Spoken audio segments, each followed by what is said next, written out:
सोलापूर शहरातील नवी पेठेतील कापड दुकानात काम करणाऱ्या अल्पवयीन मुलीला लग्नाची आमिष दाखवून तरुणाने वारंवार अत्याचार केले।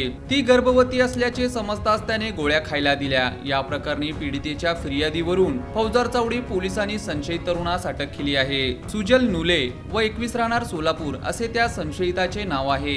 याबाबत अधिक माहिती अशी की पीडिता लहान असतानाच तिची आई मृत झाली होती। कौटुंबिक परिस्थिती हलाखीची असल्याने पीडितेचे वडील मिळेल ते काम करून कुटुंब सांभाळतात। पीडिता नवी पेठेतील एका कापड दुकानात कामाला होती। इंस्टाग्रामवर सुजलची पीडितेसोबत ओळख झाली होती।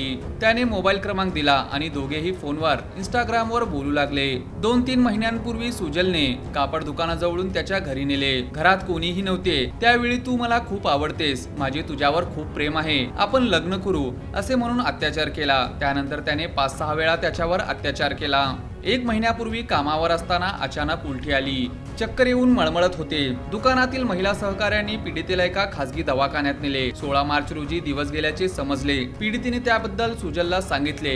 2 एप्रिल रोजी सुजलने घराजवळ बोलवून त्याला 5 गोळ्या दिल्या। गोळ्या खा म्हणजे तुला बरे वाटेल असे सांगितले। त्यातील गोळी खाल्ल्याने रक्तस्राव खूप होऊ लागला। पीडितेने घडलेला प्रकार आजीला सांगितला। गुन्हा दाखल होताच पोलिसांनी सुजलला अटक केली। सध्या तो कोठडीत असून पोलीस उपनिरीक्षक सतीश बावणे हे तपास करीत आहेत।